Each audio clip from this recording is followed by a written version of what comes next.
Obviously, public speaking, this isn't really my most favorite place to be doing at all. So I really appreciate the opportunity, and hopefully I won't mess this up too badly.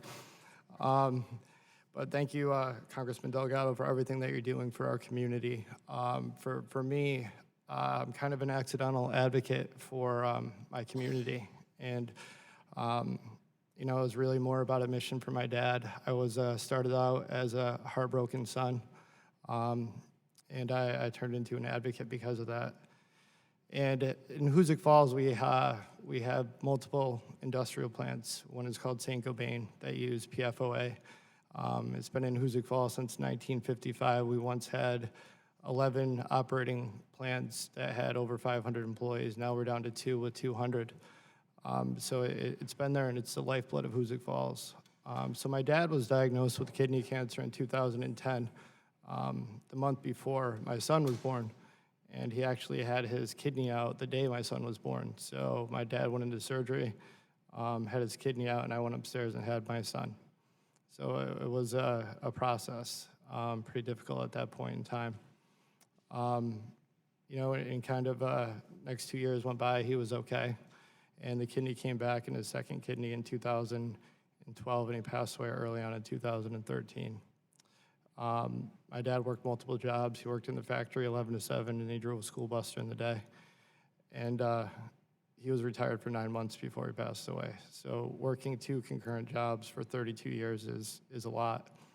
And me, my brother, and my sister had great opportunities because of the work that my mom and dad did in the plant. And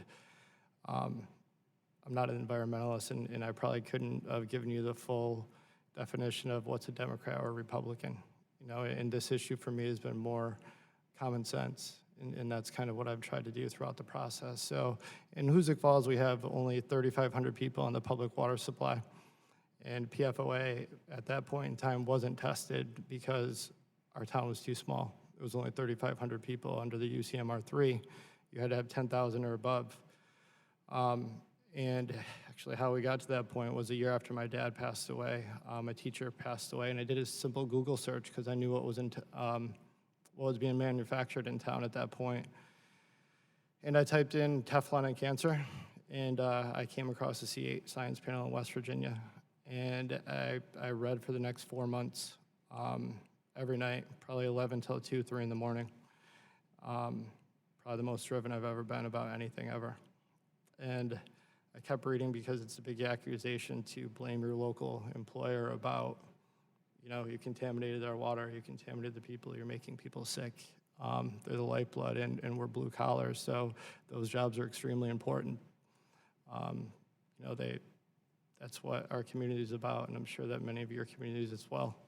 That you're hard workers, you're proud to work, and you want to be able to supply for your family. So, you know, I knew that was a big accusation to make. I went to the mayor, and we didn't test because of our size. So I kept on going. I talked to our local doctor. I said, you know, could there be anything to this, these 6 illnesses that are related in West Virginia? Do you see a lot of them here? And yeah, we did, is what he said. We need to push forward. We need to do something. And then going to the county, to the state, nobody would test. So I found who did the testing in West Virginia. I ordered a kit from Canada, and we did the testing. I took water from my mom's house, my McDonald's, the local dollar store, and sent it back, and it came back at 540 parts per trillion at my house, 460 at my mother's. You know, at that point, we knew we had a problem, and brought that back to the mayor because obviously I wanted to hand him off a folder and be done at that point. It didn't go that way. It took another 1.5 years. I had to get an environmental attorney involved. And I think that's why I'm here today, was to speak about the EPA. They played a large role in stopping the water from being drank in Hoosick Falls under the previous administration. And I've had now the privilege to work with the prior administration and to work with the current. And it's a little night and day at this point in time, to tell you the truth. You know, Mr. Kelly, he was a super fund. He came to Hoosick Falls. I met him. He was really nice. He gave me his card. He said, call me whenever you need anything, because we have 5 Superfund sites now, 1 federal. He resigned 3 days later, though. So that didn't really work out that great with him. I met Mr. Ross when I came for the State of the Union with Mr. Delgado. And I'm sure that he's doing everything legally that he can in following the laws. But I think that there's common sense that we're missing out on right now. I think that, the EPA has a position to help all of the states. In New York, we have a lot of resources. We have DC and the DOH, and they stepped in. But you still needed the EPA to tell us about chemicals. And they're not doing that. And we need to continue to push forward with common sense. There's 20 years of research on PFAS, or if not more. And we just need to do some common sense legislation. Thank you. Would you wrap it up? Go ahead. Oh, I'm sorry. No, if I went over my time, I apologize.